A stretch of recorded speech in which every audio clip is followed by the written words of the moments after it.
Assalamualaikum warahmatullahi wabarakatuh. Perkenalkan, kami dari kelompok 5 yang beranggotakan 7 orang.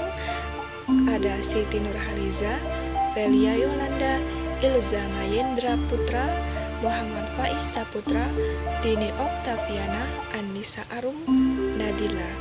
Kami dari jurusan Ilmu Pemerintahan, Fakultas Ilmu Sosial dan Ilmu Politik, Universitas Maritim Raja Ali Haji. Di sini kami akan menjelaskan hasil presentasi kami mata kuliah Pengantar Ilmu dan Teknologi Kemaritiman, dosen Wiwin Kusuma Atmaja Putra, SPI MSI, dengan materi kondisi potensi maritim yang ada di Kepulauan Riau. Yang pertama, kondisi potensi maritim yang ada di Karimun. Provinsi Kepulauan Riau terletak di posisi strategis antara Singapura, Johor Bahru Malaysia, dan Malaka. Daerah ini merupakan kawasan pelayaran internasional yang ramai dan memiliki kondisi alam yang unik. Oleh karena itu, peran pelabuhan sangat penting. Salah satu pelabuhan laut yang strategis di Kepulauan Riau adalah Pelabuhan Tanjung Balai Karimun yang terletak di Pulau Karimun. Tanjung Balai Karimun merupakan pintu gerbang perekonomian daerah di Kepulauan Riau yang menjadi pertemuan transportasi inter dan antar moda, khususnya yang menyangkut arus kegiatan keluar masuk kapal, barang, dan penumpang. Ditinjau dari segi geografis, Pulau Karimun berbatasan langsung dengan negara tetangga, Malaysia dan Singapura yang terkenal dengan Selat Melaka dan Selat Singapura, yang merupakan jalur pelayaran terpadat dan tersibuk di dunia. Kedua selat ini merupakan strait used for international navigation dalam pengertian hukum laut internasional UNCLOS. Dengan kondisi tersebut, Pulau Tanjung Balai Karimun mempunyai peran yang cukup berarti ditinjau dari aktivitas ekonomi melalui lalu lintas angkutan laut baik untuk kunjungan kapal dan alih muat barang maupun orang. Secara tidak langsung mampu membangkitkan perekonomian masyarakat. Ini terlihat dari kelancaran transportasi laut di Pulau Karimun dengan banyaknya rute pelayaran yang dibuka.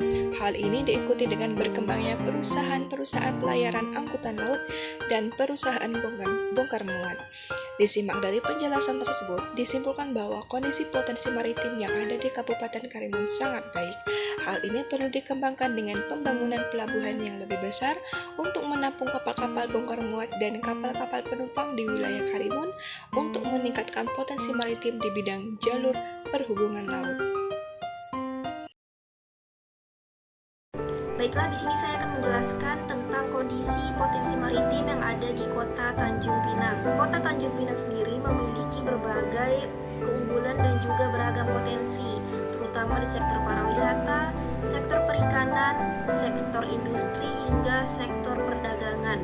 Namun pada kesempatan kali ini saya akan membahas mengenai kondisi potensi pariwisata yang ada di Kota Tanjung Pinang. Yang pertama di sini ada Pulau Terpulau yang berlokasi di Senggarang, Kota Tanjung Pinang, Kepulauan Riau. Pulau Terpulau ini akan dikembangkan sebagai area pariwisata bahari karena lokasinya ini strategis. Dia terletak di antara 3 pemerintah daerah, yakni di antara Kabupaten Bintan, Kota Batam, dan juga Kota Tanjung Pinang. Potensi lainnya dari pulau ini adalah wisatawan dapat menikmati panorama terbitnya matahari dan tenggelamnya matahari. Selain itu, keindahan dasar laut pada Pulau Terpulau ini juga sangat menarik wisatawan. Selanjutnya ada Pulau Bayan. Lokasinya ini berada di antara Sungai Ladi berdekatan dengan Kampung Bugis. Pulau ini berada di lintasan perairan Pulau Riau di Sungai Carang, Tanjung Pinang. Nah, pulau ini pernah menjadi tempat kediaman Raja Haji Fisabilillah dan juga benteng pertahanan dan residen Belanda di Selat Riau. Nah, kawasan ini berpotensi dapat dikembangkan untuk investasi berbasis wisata, budaya, atau sejarah.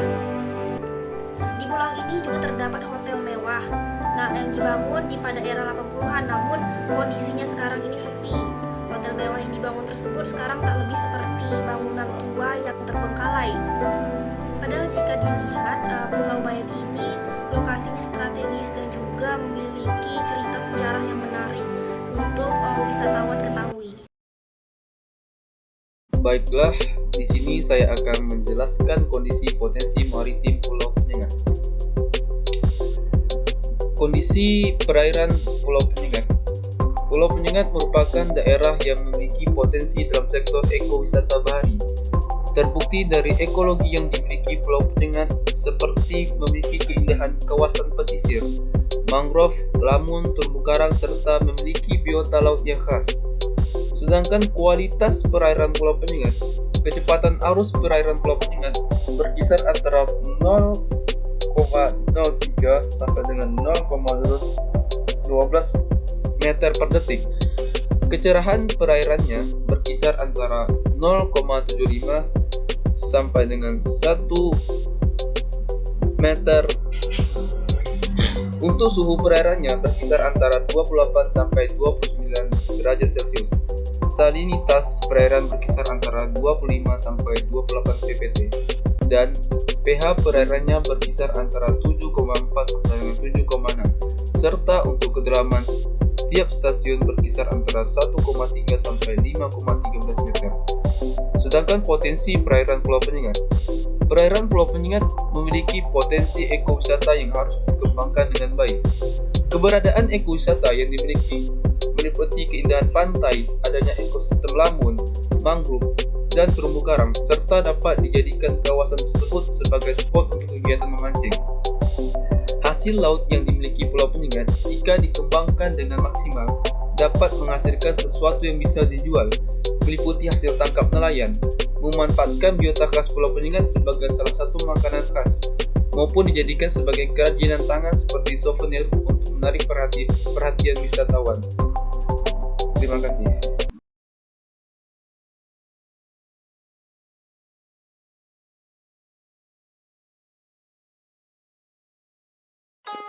Kondisi potensi maritim di Bintan, yaitu tentang budidaya ikan laut. Kabupaten Bintan adalah salah satu kabupaten di Provinsi Kepulauan Riau. Sebagai daerah kepulauan, 98,51% wilayahnya laut. Kawasan ini mempunyai pengelolaan perikanan tangkap maupun kawasan potensial budidaya laut. Pada tahun 2007, daerah ini memberi kontribusi sebesar 18.577,60 ton dengan nilai Rp107.702.310. Untuk usaha budidaya laut menggunakan teknik keramba jaring apung atau KJA lebih efisien dari segi biaya. Selain itu, KJA ini termasuk alat produksi yang fleksibel. Salah satu jenis ikan yang dibudidayakan adalah kerapu. Ikan kerapu hidup di daerah karang yang mempunyai nilai ekonomis yang tinggi. Jenis ikan kerapu yang dibudidayakan daerah Bintan adalah kerapu macan, kerapu lumpur, kerapu sunu, kerapu bebek. Yang jelas ini bisa meningkatkan omset yang tinggi jika terus dioptimalkan.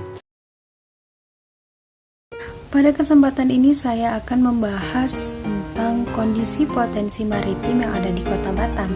Nah, ini berupa wisata bahari. Nah, Kota Batam sendiri merupakan kota yang paling besar di daerah Kepulauan Riau. Kota Batam ini terdiri dari beberapa pulau-pulau seperti Pulau Galang, Pulau Rempang, dan lainnya. Kota Batam memiliki potensi maritim di bidang wisata bahari. Kota Batam merupakan kota yang sangat strategis letaknya karena dilewati oleh jalur perdagangan internasional dan berbatasan dengan negara tetangga seperti Singapura, Malaysia, Brunei Darussalam, Kamboja, dan juga Thailand. Sekitar 95% wilayah Kota Batam adalah perairan, kemudian 5%-nya lagi berupa daratan. Nah, pulau-pulau yang ada di Kota Batam ini memiliki potensi wisata bahari. Yang pertama bisa terlihat dari Pulau Abang. Nah, di sini banyak sekali destinasi wisata yang terdapat, yaitu berupa atraksi snorkeling atau diving dan lain-lain. Di sini juga terdapat sumber daya alam maritim berupa terumbu karang yang masih terjaga kelestariannya. Kemudian yang kedua adalah Pantai Lengkana. Nah, teman-teman, Pantai Lengkana ini memiliki keindahan pantai yang sangat menakjubkan dan sering dikunjungi wisatawan. Pantai Lengkana ini memiliki pasir putih yang kecoklatan membentang panjang sehingga menyerupai teluk. Nah, potensi wisata bahari yang ada di Batam dapat meningkatkan pendapatan daerah sehingga membuat pemerintah Kota Batam terus meningkatkan kualitas dan mengembangkan potensi maritim yang ada di Batam yang berupa potensi wisata bahari. Sekian dari saya. Kondisi potensi maritim Anambas, pariwisata bahari. Anambas, kepariwisataan Kepulauan Anambas ditunjang oleh potensi alam, khususnya kelautan atau bahari. Ini menjadi potensi utama karena diperkaya keanekaragaman pantai, terumbu karang, serta ekosistem laut lainnya. Pulau Kuku berada di desa Air Biru, Kecamatan Jemaja. Pulau Kuku merupakan spot wisata sejarah yang dimiliki Anambas. Ini merupakan spot wisata Anambas di bidang pariwisata bahari. Pulau Bawah. Pulau ini digadang-gadang memiliki keindahan alam yang luar biasa dengan ekosistem yang habitat yang masih terjaga. Terletak di jantung Kepulauan Anambas, diakses melalui jalur laut atau seaplan dan udara dari Bandara Batam. Baiklah, sekian presentasi kelompok 5. Kami mohon maaf apabila ada salah dan silaf. Kami akhiri dengan wassalamualaikum warahmatullahi wabarakatuh.